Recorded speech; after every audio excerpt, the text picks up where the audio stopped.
Good afternoon, Tony Dattino. Good evening. It's already after 5 o'clock on Friday. The week has just flown by.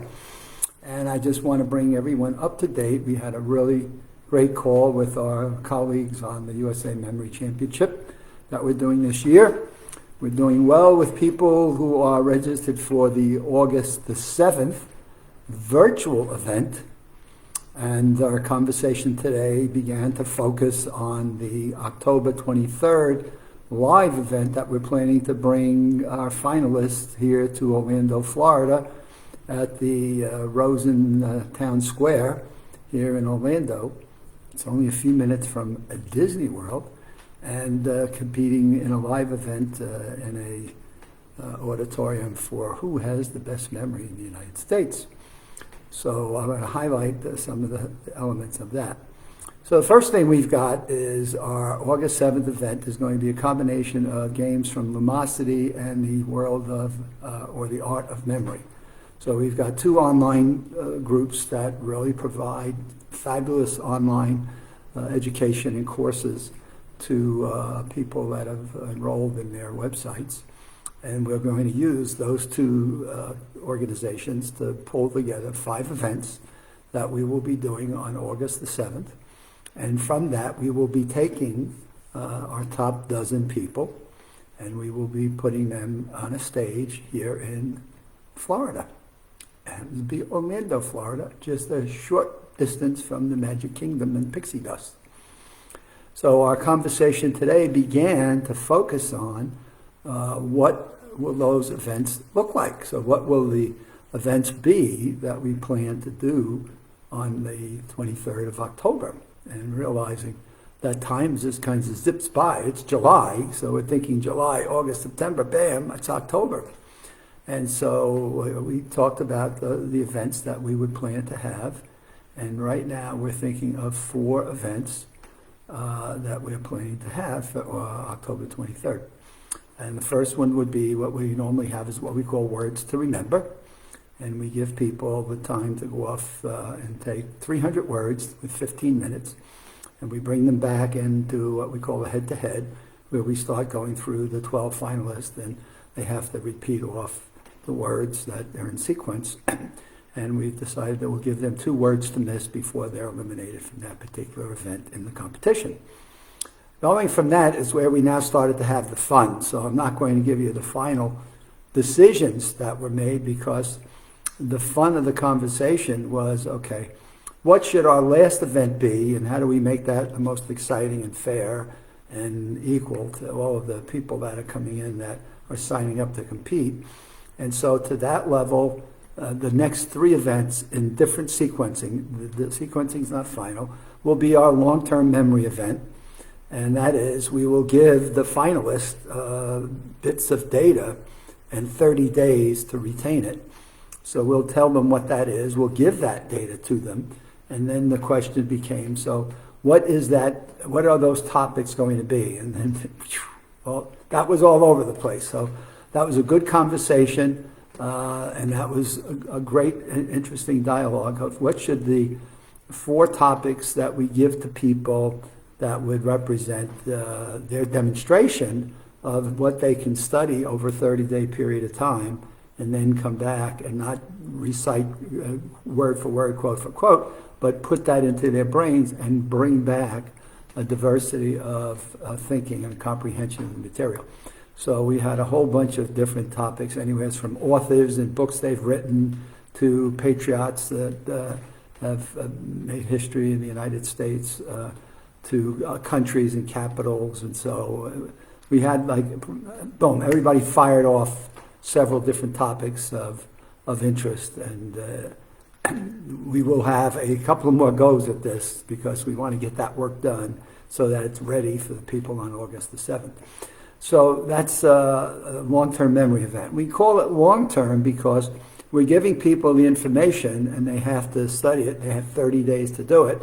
And then they have to come on a stage and demonstrate their ability to retain that in a different format, in a different way.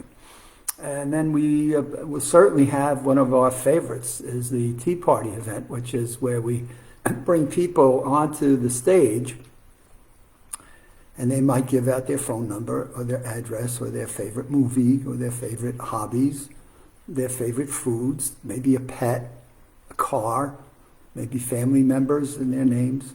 You know, we try to diversify that a little bit, but basically it's what we call our tea party. And if you miss 3 elements of people that were the invited guests to the tea party, then you're eliminated from the memory competition. And that's always a fun event, because as people see that are in the audience, they can play along, certainly with long-term memory. They can certainly play along with the tea party event. And it's an engaging, intense part of our competition that really excites the masses of people. And then last but not least, let me just go grab that phone, pick it up, hang up, and get loads of calls today.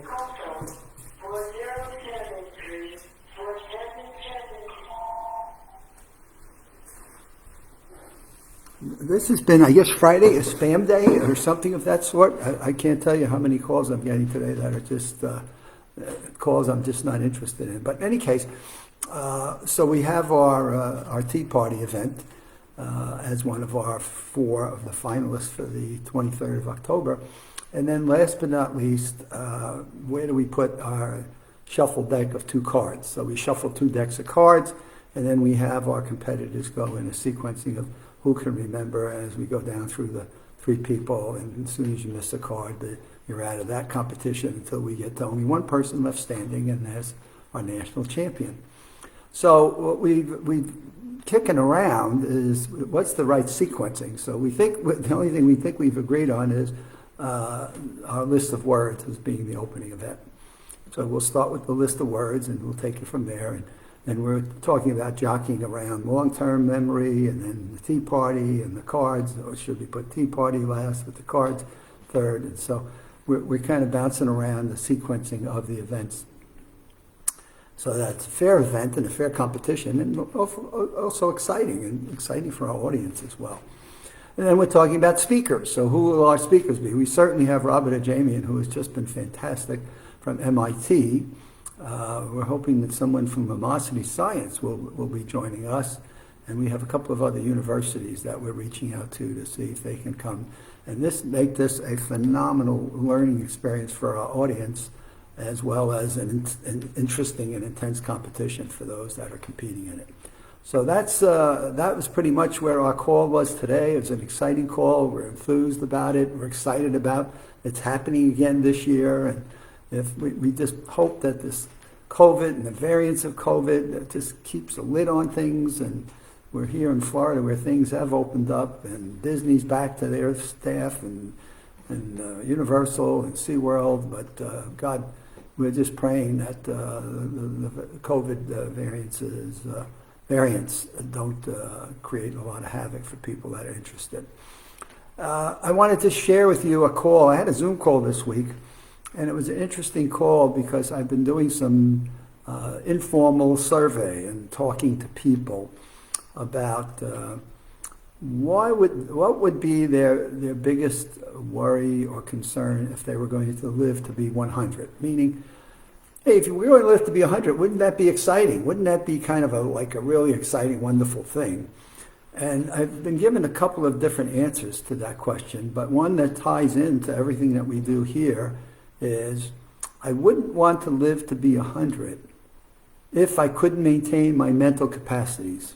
So if I couldn't function well from a mental point of view and a cognitive fitness point of view, I don't want to live to be where people don't know who I am, or I don't know who they are, and they can't relate to me in the life experiences and the histories that we've shared with one another. So I don't want to live to be 100 if I can't know who I am, who I'm talking to, and they in turn know who I am and what we're talking about. So it's our brain health that scores the highest in surveys that have been done with people about how would you like to live to be 100? And the biggest answer is not if I don't have my mental faculties, which takes us into the work that we do and the whole reason behind the USA Memory Championship and the work that we've been doing in Maximum Memory Mastery Online. Is teaching people skills that can help them minimize, at least do the most that we can tell them they can do today to minimize their risk of dementia, cognitive decline, and Alzheimer's. So we want to continue to educate people on this. You can take some level of control. Now, if there's anything in life have a guarantee, hell no. But are there things that we've learned in science today, with all the millions in universities and educational institutions, that hospitals that have studied different forms of mental illnesses? We've learned some things, that mental challenges and learning new skills, being socially interactive, are all things we can, in fact, take control over. And if you want to give yourself the best chances of dealing with that and not be in that survey group that says, I don't want to live to be older if I'm going to lose mental faculty. And that does create a lot of anxiety and worry for people. And so we continue to promote the maximum memory mastery, and now we're in the process of finalizing our elements of brain health, so that we can at least give people with their own power, their own influence over things that they can personally do to have a positive impact onto their own cognitive fitness. So that's kind of where we are today. I want to wish all of you a wonderful 4th of July. I think I should be back on Monday evening. The 4th is on Sunday. I do not shoot fireworks, so I don't expect to be blowing myself up or doing anything terrible to myself on Sunday. So I should be back on here in the 5 o'clock hour on Monday. But enjoy your 4th. Have a nice, if you're out barbecuing, socializing. I'm watching this hurricane business coming up from the Gulf of Mexico here in Orlando. So I'll certainly be watching where this thing is going over the next few days. But everybody be safe, be smart, continue to do your hand washing. I still do my face masking. And we want to see you back here on Monday in the 5 o'clock hour. Have a good weekend, and check out our Maximum Memory Mastery online course. I think you'll find it well worth being a part of and enjoying the value that you get from it. See you on Monday.